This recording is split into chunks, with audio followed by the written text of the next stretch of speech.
दोस्तों, आज की वीडियो में मैं आपको बताऊंगा कि किस तरह रुद्रपुर उत्तराखंड का मुसलमान धीरे धीरे अछूत होने लगा है।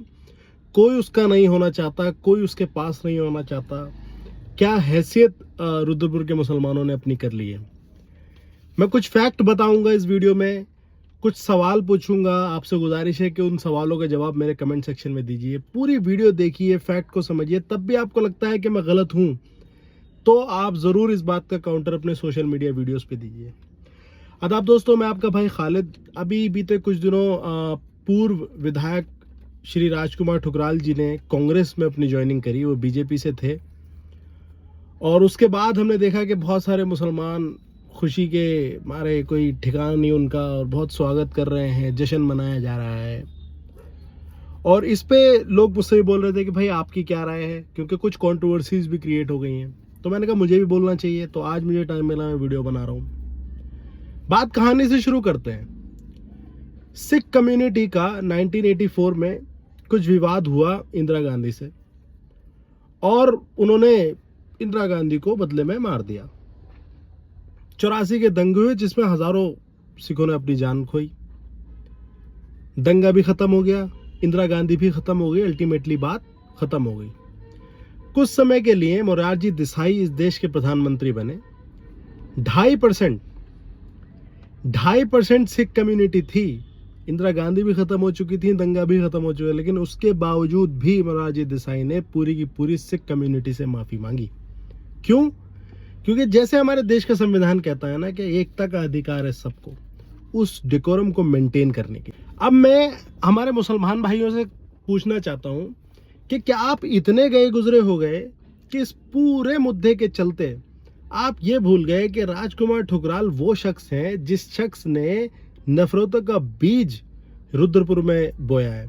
पहले इस तरह की बात कोई नहीं करता था, शुरुआत इन साहब ने करी।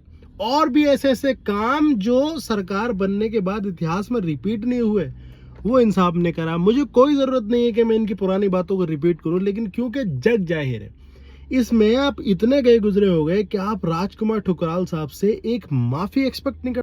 अगर आप एक माफी एक्सपेक्ट कर रहे हैं विधायक की दोबारा एंट्री में, तो उसमें बुराई क्या है? अगर कम्युनिटी एक माफी एक्सपेक्ट कर रही है तो उसमें बुराई क्या है? मेरा दूसरा सवाल और दूसरा फैक्ट जिसमें मैं आपको ये बताऊंगा कि आप कितने बड़े अछूत हैं। राजकुमार ठुकराल साहब की ज्वाइनिंग हुई, उसके नेट दूसरे दिन अगर मैं इंटरनेट चलाता हूं, मैं एआई चलाता और राजकुमार ठुकराल साहब का एक फोटो जनरेट कर देता जिसमें उनके सर पे एक पगड़ी होती, एक दस्तार होती, सिख कम्युनिटी का जो सिंबल है, तो क्या वो एसपी ऑफिस जाते? क्या वो कहते कि है मेरे फोटो पे पगड़ी लगा दी और इन पे कार्रवाई होना चाहिए? नहीं, उनके सिर पे एक एआई जनरेटेड वीडियो ने या फोटो ने टोपी लगा दी। तो वो टोपी इतनी अछूत होती जा रही है, आप लोग इतने अछूत होते जा रहे हो कि वो अब तो कांग्रेस में शामिल हो गए, अब तो नफरतों का कोई दौर नहीं। लेकिन वो एसपी ऑफिस पहुंच गए ये कहने कि भाई टोपी कैसे लगी। तो आपकी टोपी से आज भी वही नफरत है। तो इसके बावजूद भी आपको कोई फर्क नहीं पड़ता, आप माफी तो एक्सपेक्ट मान रहे हो। आप ये भी देखो कि आपकी टोपी अगर लग गई तो हमारे पूर्व विधायक जी एकदम भड़क गए, कंप्लेन करने लग गए। भाई क्या सिख कम्युनिटी का कोई सिंबल होता तो वो यही करते, या क्रिश्चियन होते उनके यहाँ पे क्रिश्चियनिटी का एक वो हम लटका देते फोटो एडिटिंग में, तो वो एसएसपी ऑफिस के पास जाते? नहीं, आपकी टोपी थी और उस टोपी को पूरा सर्कुलेट किया गया। उसी टोपी को जो बीजेपी के नेता है उन्होंने सब कुछ बढ़िया करके घुमाया फिराया, क्योंकि आप इतने छूते हो और वो औकात आपकी आपने बनाई है।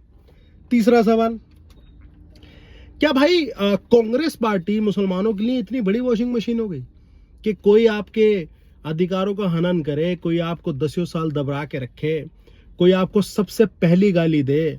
गालियों की शुरुआत इन्होंने करी थी। कोई आपके मतलब ये समझ लो सबसे बुरा जिसने शुरुआत की, और उसके बाद लोग आ गए, बदल गए, गवर्नमेंट बदल गई, आपका एमएलए दूसरा हो गया। तो अगर वॉशिंग मशीन कांग्रेस ऐसी है कि उसमें बस ज्वाइनिंग होने के बाद आप इस तरीके से राजकुमार ठुकराल जी को वॉश करके अपने साथ ला रहे हैं कि जो आपकी बोल्ड लेडी थी मीना शर्मा, आज हम उनको देख भी नहीं रहे। वो इतनी बोल्ड लेडी थी कि मैंने बचपन से आज तक मुसलमानों के एक घर में उनको देखा, चाहे दुख का हो चाहे खुशी का कोई मौका हो, आप उन्हें भूल गए। मेरा तीसरा सवाल कि अगर आपके नेता राजकुमार ठुकराल जी का पहले से ही कांग्रेस में आने की प्लानिंग थी, क्योंकि देखो ये बात बहुत क्लियर है। अभी धामे जी का इंटरव्यू हुआ, उन्होंने क्या बोला कि भाई वो तो कभी बीजेपी में थे ही नहीं, और ये बात बहुत लॉजिकली फिट होती है। भाई 2022 का चुनाव हुआ, बीजेपी ने अपने कैंडिडेट को टिकट दे दिया और आप भी उस कैंडिडेट के खिलाफ लड़ गए। तो यानी कि ये बात बहुत क्लियर हो गई कि आप बीजेपी में कभी थे ही नहीं 2000 के बाद, 2022 के बाद। और अगर आप थे नहीं तो आप अपनी ऑफिशियल ज्वाइनिंग बताओ कि जहां पे हुई है आपने 2022 के बाद बीजेपी ने दोबारा आपको लिया, यानी कि वो आपको कभी अपना समझते नहीं थे। बट तब भी आप किस सॉफ्ट कॉर्नर के इंतजार कर रहे थे? आपने क्या कहते हैं मेयर के इलेक्शंस में भी भरा और क्या कहते हैं बीजेपी सॉफ्ट कॉर्नर आपने दिखा दिया, आप आए नहीं। आप बिल्कुल एंड मौके पे कांग्रेस में आए हो। तो मेरा सवाल आपसे यह है कि अगर आप पहले से ही जानते थे कि आपको कांग्रेस में जाना है भाई, तो जो बड़े बड़े मुद्दे हुए, हमारा मजार तोड़ा गया है, ईदगाह तोड़ी गई और भी बहुत सारी चीजें हुई, आप उसमें खुल के आपने मुसलमानों का साथ क्यों नहीं दिया? आप क्यों नहीं साथ में खड़े हुए? क्योंकि आपको तो पता ही था कि आप कांग्रेस में जाओगे, आपको तो पता ही था कि बीजेपी आपको पूछ ही नहीं रही है।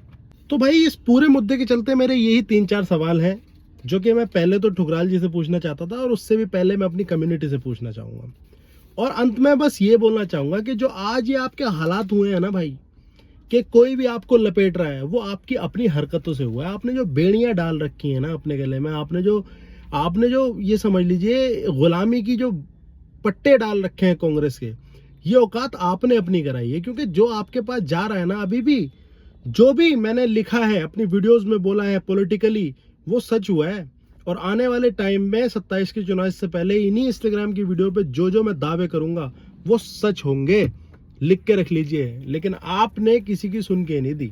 आपका खुद का तो कोई लीडर है नहीं, आप कांग्रेस की भी क्या कहते हैं पीछे छोड़ नहीं रहे हो। हालांकि आपको पता लग गया कि वो भी आपकी है नहीं। खुल के ना मोहन खेड़ा ने आपसे वोट मांगे, ना ये मांगेंगे आप। लेकिन जो इंसान माफी नहीं मांग रहा, वो आपसे वोट क्या मांगे? मैं एक बात और बोल दूं कि जो इंसान बहुत बड़े भगत बन के दिखा रहे हैं ना कांग्रेस की ज्वाइनिंग पे, और साहब ऐसी खुशियां बना रहे हैं, हमारी बातों का काउंटर कर रहे हैं, फेक आईडी से कमेंट तक कर रहे हैं, मैं उन्हें एक बात और बता देना चाहता हूँ बहुत अच्छे से कि भाई मैं वो नहीं हूँ जिन्होंने आपकी कौम के लिए जिंदगी भर काम किए और आपने बोला और वो सुन के चले गए। मेरा नाम खालिद रजा है। मैं वहां तक खदेड़ूंगा जहां तक आपने सोचा नहीं होगा। तीसरी और सबसे अहम बात मैं अंत में कहना चाहता हूं कि मुझे पता है कि मेरी इस वीडियो के बाद मेरे साथ में रहने वाले बहुत सारे मुझसे नाराज हो जाएंगे, हो जाएं। ये कारवां रुकेगा नहीं। मैं यहाँ पे वोटों की राजनीति करने नहीं आया हूँ, मैं विचारधारा की राजनीति करने आया हूँ। मेरा नाम खालिद रजा है। मैं यहाँ पे राजनीति करूं ना करूं, लेकिन राजनीति बदल जरूर दूंगा। आप सबकी सोच बदल जरूर दूंगा, चाहे मुझे किसी हद तक जाना पड़ जाए। शुक्रिया।